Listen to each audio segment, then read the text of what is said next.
El expresidente Martinelli habló de forma exclusiva al medio internacional RT en español, donde fue abordado por temas importantes como su administración presidencial y la persecución política que vivió en los últimos años. Veamos parte de esta entrevista.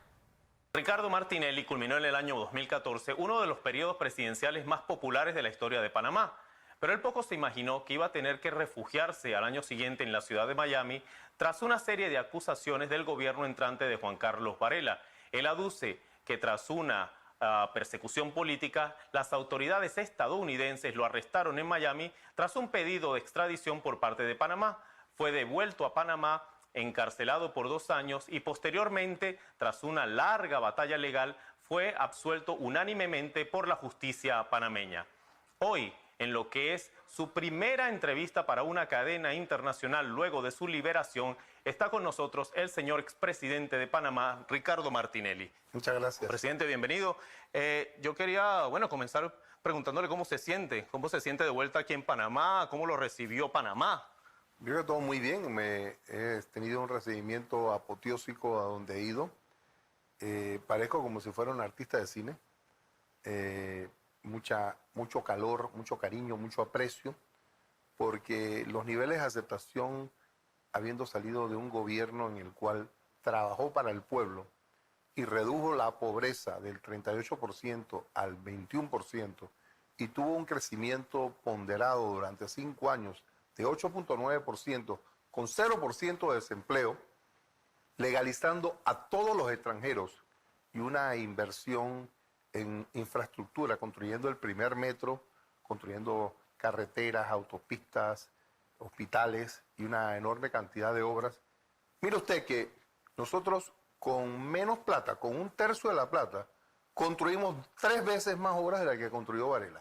Sí, bueno, eso quería comentarle. Primero que me impresiona el hecho de que de las varias veces que he estado en Panamá, siempre que hablaba con los panameños me decían que con el gobierno de Martinelli se estaba mejor y claro, vine hace poco y me decían que actualmente Panamá no era lo que era hace unos 3, 4, 5 años. Eso me llevó mucho a investigar a ver qué era lo que había pasado en aquel momento y en esta oportunidad le quiero preguntar a usted directamente, ¿cuáles fueron los motores de su gobierno del año 2014 cuando usted terminó? Primero, nosotros traímos a valor presente las entradas futuras del gobierno y empezamos un programa masivo de obras públicas y empezamos a promocionar Panamá a nivel mundial, firmando el Tratado de Libre Comercio con los Estados Unidos, el Tratado de Libre Comercio con Europa, y lo más importante fue que al promocionar Panamá a lo largo y ancho del mundo, una enorme cantidad de personas que decidieron invertir en Panamá.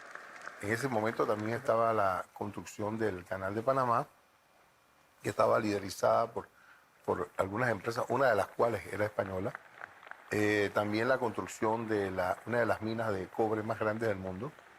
Pero lo más importante de todo fue el ímpetu y el esfuerzo que tuvo el gobierno en esta masiva construcción de obras, en la cual, repito, no había desempleo, hubo que importar mano de obra y, como bien dije, legalizamos a todos los extranjeros y empezamos un programa que se llamaba el Crisol de Razas y el de Países Amigos, en el cual muchos españoles emigraron a Panamá, muchos italianos, porque Panamá es un país muy chico, con muy poca población y que requiere y demanda una enorme cantidad de mano de obra calificada. Panamá, durante nuestros 5 años, lo posicionamos en el mundo como lo que verdaderamente es el centro del mundo y el corazón del universo. Tenemos por eso el aeropuerto más grande de Latinoamérica, los puertos más grandes de Latinoamérica, una envidiable infraestructura que no existe en el resto de Latinoamérica. Bajamos los niveles de criminalidad, bajamos, aquí en Panamá, por ejemplo, aquí no se va la luz nunca, aquí no hay un secuestro nunca, aquí no hay inseguridad como uno podría verla en algunos otros países. Y aquí tenemos una moneda muy estable, que es el dólar americano. Pero hay algo curioso. La inflación es 1%, por ejemplo, la inflación es 1%. Pero hay algo muy curioso en su gobierno, que es que usted tomó Panamá en el año 2009 en el medio de una recesión mundial. Y además Panamá siendo un país que necesita mucho del trabajo de la inversión extranjera, que es un país que está abierto al comercio exterior, tomar un país en medio de esa situación, resulta increíble entender cómo usted pudo levantar todos estos números en medio de una crisis global, una crisis que azotó a los Estados Unidos, a la Unión Europea, a los países de Sudamérica, a todo el mundo, y parecía que Panamá vivía en una burbuja diferente. Estábamos como un oasis aparte, y es verdad. Lo que pasa es que yo soy un workaholic, yo trabajo mucho. Yo me levanto muy temprano y me acuesto muy tarde. Y estoy pendiente de todas las cosas. Y lo más importante de esto es que un gobierno en un país como Panamá, donde la ley, el respeto a la ley y el debido proceso, que es un punto fundamental para que la gente invierta, los inversionistas extranjeros vengan a invertir, lo respetamos en nuestra administración, que es a diferencia de lo que pasa en estos momentos en este país, donde no hay ley, donde no hay debido proceso, donde aquí cualquiera persona puede ser procesada injustamente por una procuradora perseguidora. Y por un gobierno que, especialmente el gobierno de Varela, que se dedicó a perseguir a todo el que lo adversara económicamente o inclusive socialmente. Y Varela, yo estuve 2 años preso y yo aprendí mucho, le voy a decir la verdad. Y yo pensaba que él me odiaba, no, él me envidiaba, porque el señor es un resentido social que verdaderamente no entiende cómo funciona la economía. Y yo me metía, presidente, porque yo veía que mi país tenía muchas oportunidades y teníamos una cantidad de gobernantes ineptos y que no hacían nada por el país. Eso le quería preguntar, porque usted siempre ha sido un empresario exitoso, tiene múltiples empresas, siempre se dedicó a la industria privada. ¿Qué lo llevó a meterse en la política, a meterse en este lío de la política? Mire, yo tengo 12.000 personas que trabajan para mí privadamente. Lo que pasaba en el mundo era que el mundo estaba atravesando una crisis muy profunda, y lo que hicimos en Panamá fue anticíclico. Fue cuando el Fondo Monetario Internacional decía que los estados deben mantener una política austera, nosotros hicimos todo lo contrario. Nosotros empezamos a hacer, por ejemplo, la política del salario mínimo. Aquí damos salario mínimo a todo el mundo por igual. Aquí la dimos por ocupación, que eso nos trajo consigo que la Federación Internacional del Trabajo nos diera un reconocimiento. Panamá fue muy enfático en apoyar las causas que apoyaban a la democracia. Por ejemplo, Panamá rompió con Venezuela, porque Venezuela tenía un régimen dictatorial, y lo tiene, y nosotros tuvimos la suficiente hombría para romper con Venezuela. Tuvimos la suficiente hombría para parar un barco cubano que venía por el canal lleno de armas, violando todas las regulaciones internacionales de las Naciones Unidas, y lo paramos. O sea, aquí nosotros hicimos cosas que otro gobierno no hubiera hecho, como por ejemplo la guerrilla colombiana tenía 1/3 de Panamá ocupado. Y nosotros lo que hicimos fue agarrar a nuestras Fuerzas Armadas y decirle, hasta aquí llegamos. Ustedes se van para su lado y yo me quedo a mi lado. El que viene para acá va a recibir palo, y así recibió. Y debido a la política esa de no permitir que el Frente de 59, 57, 59 hiciera lo que estaba haciendo, era como toco machín y me voy, ¿no? Y logramos que se quedaran de su lado. El gobierno colombiano supo tomar la ofensiva adecuada y se forzó la negociación con la guerrilla. Sí, porque uno de sus logros es precisamente la disminución del narcotráfico aquí en Panamá. Se hablaba mucho de que Panamá históricamente siempre había servido de puente para el narcotráfico, y los números, e incluso algunas organizaciones reconocieron que durante su periodo incluso los niveles de decomiso de drogas aquí en Panamá era altísimo. Se hablan de miles de toneladas decomisadas aquí. Eso fue producto precisamente de lo que usted comentaba ahorita, del tratamiento con las FARC en algún momento. No solo con las FARC, sino que pusimos una cantidad de radares y empezamos una política de cero tolerancia. Y tengo que decir, y me duele mucho decirlo esto, de que el gobierno del presidente Varela fue muy permisivo con los traficantes de drogas, y yo a veces creo que toda la persecución política que hicieron contra mi gobierno y contra mi persona era precisamente para desviar la atención, porque de 500 toneladas que pasaban por Panamá se incrementó a 3.000 toneladas. Definitivamente, algunos estamentos del Consejo de Seguridad Nacional, que aquí en Panamá se dedican a estar espiando, y aquí tienen lo que llaman unos metabuscadores, que son nada más que buscadores, unos grandes buscadores de Google sobre los buscadores, se dedican a espiar no solamente ilegalmente al resto de los panameños, sino a muchas otras personas. Y lo que había aquí era un desvío de atención hacia personas como yo o personas allegadas a mi gobierno para ellos hacer sus travesuras, para Varela hacer sus travesuras.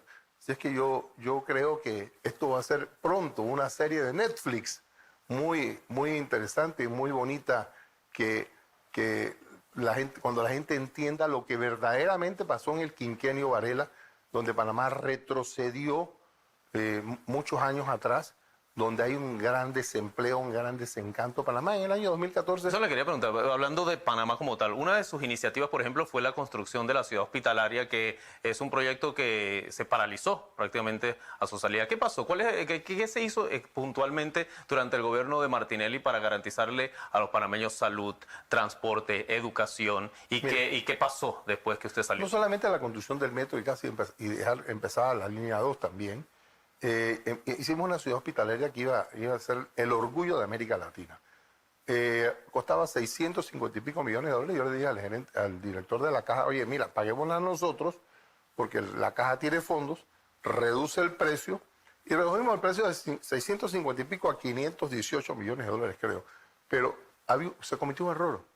Tenía mi nombre la ciudad hospitalaria. Y como estábamos lidiando con una persona acomplejada que verdaderamente me tenía mucha envidia, él decidió parar el proyecto, alegando una serie de cosas que no ha aprobado. Y el proyecto, la empresa que lo está construyendo, FCC, estaba perdiendo en ese momento 50 millones de dólares por la construcción de la obra. Y ahora deben estar muy contentos, porque al parar la obra le va a costar al Estado panameño más de 300 millones de dólares. Yo creo que uno en la vida tiene que traspasar fronteras y tenerla suficientemente, lo que dicen los franceses, noblesse oblige, para poder reconocer lo que una persona hizo bien y lo que una persona hizo mal. Pero uno no puede parar un proyecto como la ciudad hospitalaria por un capricho de una persona. Los niveles de inversión en Panamá cuando usted estuvo aumentaron dramáticamente, casi al 300% en ese quinquenio. ¿Qué hizo? ¿Qué le ofreció ustedes al empresario que venía o que miraba a Panamá desde el exterior y que pensaba y veía en Panamá la oportunidad de venir a invertir, de venir a desarrollar o de incluso de monetizar cualquiera de los negocios? Primero que todo, seguridad jurídica, respeto a la ley, cosas que ahora mismo no tenemos. Aquí no hay ley. Aquí, por ejemplo, en mi caso, y no me gusta hablar de mi caso, a mí ni siquiera me notificaron y ni siquiera me hicieron lo que le llaman una imputación, un indictment, como dirían en Estados Unidos. A mí me acusaron directamente. ¿Y usted sabe por qué me acusan? Por reo rebelde, por no comparecer. Y me han inventado un caso que me tuvo 2 años preso. Un caso que no tenía ningún fundamento, que había sido fabricado por el jefe del Consejo de Seguridad. Y lo único que querían aquí unos querellantes era ver qué dinero sacaban, porque querían buscar un resarcimiento pecuniario. Conforme este país, a mí no me importa quién sea el presidente, si aquí no se respeta la ley y el debido proceso, aquí jamás va a haber inversión y vamos a seguir siendo pobres. Mire, por ejemplo, ahora, en estos instantes, mientras hablamos, como tenemos una campaña frontal contra la procuradora de la administración, porque esa señora ha sido una corrupta y ha cometido una gran cantidad de ilegalidades, esa señora quiere violar lo que le llaman el principio de especialidad, porque cuando uno lo extraditan nada más por un delito. A mí me inventaron una enorme cantidad de delitos y ella me quiere fabricar unos delitos porque los medios en los cuales yo tengo alguna injerencia y mi persona y personas allegadas a mi partido la estamos criticando porque esa señora tiene que salir del puesto. Si conforme esa señora esté en el puesto de procuradora en General de la Nación, aquí no habrá justicia, aquí habrá persecución y aquí no habrá inversión. ¿Qué opinión tiene usted, por cierto? Porque usted conocerá que recientemente la diputada Zulay Rodríguez estuvo en España hablando con un testigo, un ex abogado de la empresa Odebrecht, que acusó formalmente a la procuradora Kenia Porcel y al expresidente Varela de haber recibido sobornos por parte de esta empresa Odebrecht en medio de este escándalo mundial de los sobornos de esta empresa. ¿Qué opinión tiene usted al respecto? Mire, eso tengo entendido que el señor se llama Tacla Durán, y el señor hizo unas declaraciones muy serias. Lo malo de aquí es que aquí la justicia es selectiva y la procuradora sacó a Varela y a su empresa, porque su empresa recibió dineros de Odebrecht para compra de botellas y compra de etiquetas directo a China, y a él y a todos los que él quería los han sacado selectivamente y han agarrado, y lo peor de todo esto es que ella está metida hasta las narices en los sobornos de Odebrecht, y ella no se le puede juzgar, porque el que la juzga a ella es el procurador de la administración, y el procurador de la administración era un empleado de ella. Entonces, esto es un juego suma cero. Aquí, por más que presentemos todas las pruebas, por más que haya toda la evidencia, jamás se va a poder sacar a la procuradora. Ahorita que, por cierto, en la introducción usted estuvo conversando sobre la importancia que tuvo para usted la migración.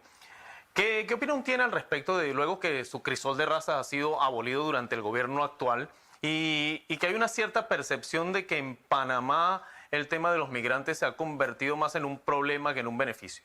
Mire, yo vengo de una familia de migrantes. Si hubiera estado en una familia española, italiana, si hubiera estado un crisol de razas, yo hubiera venido a Panamá. Mi familia hubiera venido a Panamá. Pero si no hubiera habido un crisol de razas, yo probablemente no estaría aquí. O sea que los países tienen que recibir a todo el que legalmente venga y califique y aplique. Porque en los inmigrantes hay gente muy buena, hay gente muy capaz y gente muy competente, como en todos los países. Lógicamente también hay gente que no califica, pero uno no puede cerrar las puertas aduciendo de que todos son malos, porque eso es incorrecto. Yo creo que un país como Panamá, de 4 millones de habitantes, se requieren 4 millones de personas más. Ojalá fueran panameños, ojalá fueran del país que sea, porque este es un país que no tiene consumo. Este es un país donde producir cuesta muy caro porque no tenemos las economías de escala al no tener un mercado grande. Este es un país que los inmigrantes, estos que venían del país que fuera, contrataban, alquilaban un apartamento, compraban 2 carros, tenían una casa en el interior del país, contrataban 2, 3 personas para que trabajaran con ellos, abrían un negocio, alquilaban una oficina. Entonces, todo ese tipo de cosas se pierde cuando uno se convierte en un xenofóbico, y uno no puede ser xenofóbico. Lógicamente, hay quienes dicen aquí que Panamá es para los panameños. Sí, lógicamente Panamá es para los panameños, pero también es para todas las personas que califiquen y que puedan venir a inmigrar a este país, bien sea a trabajar en una industria en la cual los panameños necesitan técnicos, o bien se casan con una panameña o con un panameño, pero uno no puede cerrar las puertas de lleno y de plano. Hay que tener las cosas, todo hay que tenerlo controlado, y yo creo que es lo mismo que está pasando en España, lo mismo que está pasando en Europa. Uno tiene que hacer las cosas bien, y yo creo que si uno aplica los controles requeridos y las cosas necesarias, todo sale bien. Ahora que tenemos esta panorámica allá atrás, Panamá es un país de muchos contrastes, sobre todo a nivel social. Uno tiene, por ejemplo, en esta zona ve grandes edificios, grandes construcciones, comercios, pero también hay otra cara de Panamá, que usted en su gobierno trató precisamente de abordar para tratar de traer un poco de equidad en un país bastante desigual. ¿Qué le falta a Panamá para dar ese salto de equidad teniendo recursos, teniendo la gente? ¿Le falta capacitación, educación? Sí. ¿Qué pasa aquí? La transferencia de los recursos del Estado hacia los más necesitados es la forma directa más significativa de poder solventar y ayudar a la pobreza. El problema más grande que tiene Panamá es la educación. Y la educación es un problema que todos debemos aportar nuestro granito de arena, permitir que nuestros estudiantes tengan los mejores equipos. Por ejemplo, nosotros le dimos computadoras a todos los niños. Empezamos un programa de Wi-Fi a lo largo y ancho del país. Ahora este gobierno el gobierno pasado, quitó el Wi-Fi en todo el país y quitó el programa de regalar computadoras. ¿Cómo va un niño panameño a competir con un niño de otra parte del mundo si no tiene la computadora, si no tiene las herramientas? O si no está conectado Y tampoco. si no está conectado. Entonces lo que pasa aquí es que nosotros logramos bajar la deserción escolar. A la misma vez se les daba recursos a los niños para que tuvieran su plata y hubo quienes dijeron, bueno, ahora van a tener más hijos los pobres. Digo, no importa que tengan más hijos, necesitamos más gente. ¿Usted cree que toda esta serie de escándalos que se han disparado en Panamá, los Panama Papers, las acusaciones actualmente contra el expresidente de Ecuador, Odebrecht, han perjudicado precisamente la industria financiera panameña? Mira, claro que sí, lo han perjudicado. Y ahora que usted menciona el Panama Papers, quiero darle una primicia.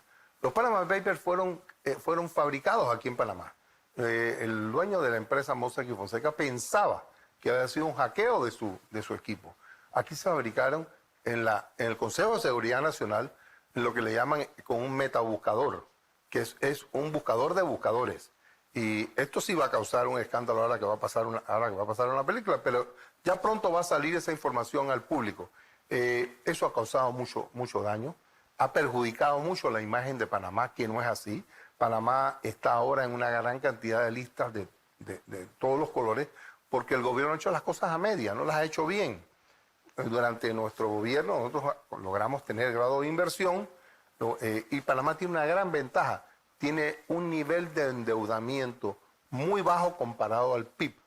Y lo único que hay que hacer aquí es pagar las cuentas a tiempo y ejecutar. Pero ahora mismo lo que tenemos un problema es que el gobierno no paga las cuentas. Y no porque no tenga plata, porque les acaban de dar 2.000 millones de dólares. Es que los procesos burocráticos que existen en Panamá para hacer cualquier cosa son tan grandes que impiden que la empresa privada o inclusive el Estado pueda actuar ágilmente. Yo le recomendaría a este gobierno que lo primero que hay que hacer es agilizar las cosas, agilizar los pagos. El mejor vendedor que tiene un país es su gobernante, la persona que inspira y da confianza. Pero también el peor enemigo que tiene es un sistema judicial con una procuradora perseguidora, con una procuradora que uno no sabe con qué se va a levantar cada día. Entonces, esas cosas empeoran el ambiente macroeconómico y lo que tenemos que hacer todos aquí es jalar la misma carreta. Yo lo que más quiero es que al presidente Cortizo, el presidente actual, le vaya bien. Entre mejor le vaya a él y al gobierno, mejor me va a mí y a todos. Así que yo lo apoyo a él. Yo apoyo lo que él hace, pero yo necesito que él haga, porque yo no puedo apoyar a alguien que no hace. Entonces todos aquí queremos que a él le vaya bien. ¿Qué tenemos que esperar ahora que estamos terminando ya la entrevista de Ricardo Martinelli en el futuro? Una cosa que le escuché recientemente es que tras la experiencia, me imagino dentro de todo traumática, de haber sido encarcelado, usted entendió o vio los niveles en los que viven o los que se encarcelan a las personas, no solo en Panamá, sino en el resto del mundo, y que se comprometía a iniciar una campaña, una fundación en defensa de los presos. ¿Qué nos puedes contar al respecto y del futuro de, bueno, no sé si de su carrera política o si se va a seguir dedicando a la empresa? Hay que abrir una fundación. Tengo el cheque para abrirla y no hay un banco que me abra la cuenta. No me la quieren abrir porque aquí hay tanta cortapisa y tanto problema. Yo estoy aquí peleando. ¿Usted quiere abrir la fundación y el banco no le quiere abrir la cuenta? Los bancos no me quieren abrir la cuenta. Y tengo la plata ahí del cheque de otra fundación que me había cerrado. Aquí hemos ido de lo sublime a lo ridículo. Yo no tengo ningún caso y no abro una cuenta. Entonces esto es imposible. Aquí se quiere regenerar un preso cuando uno va a una cárcel que lo degenera. El que sale de una cárcel no se tiene que insertar en la sociedad y la sociedad lo rechaza. ¿Por qué? Porque nuestras cárceles son universidades del crimen, no regeneran, sino degeneran. Entonces yo quiero ayudar a los presos. Sí, lógicamente, hay personas que han cometido delitos pero en las cárceles hay mucha gente inocente. Hay mucha gente que por una tontería, por una pensión alimenticia, le meten un año. Y aquí en Panamá yo cometí un error muy grande, grandísimo. Yo hice la acumulación de penas, cometí un error, me equivoqué. Yo he empezado a conocer la miseria humana cuando uno está en una cárcel. Porque la gente, como dicen, usted ve a la gente cuando está en la cárcel o en los hospitales.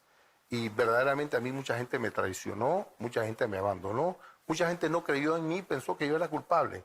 Y sencillamente yo quiero aportar mi granito de arena para que tengamos una sociedad más justa.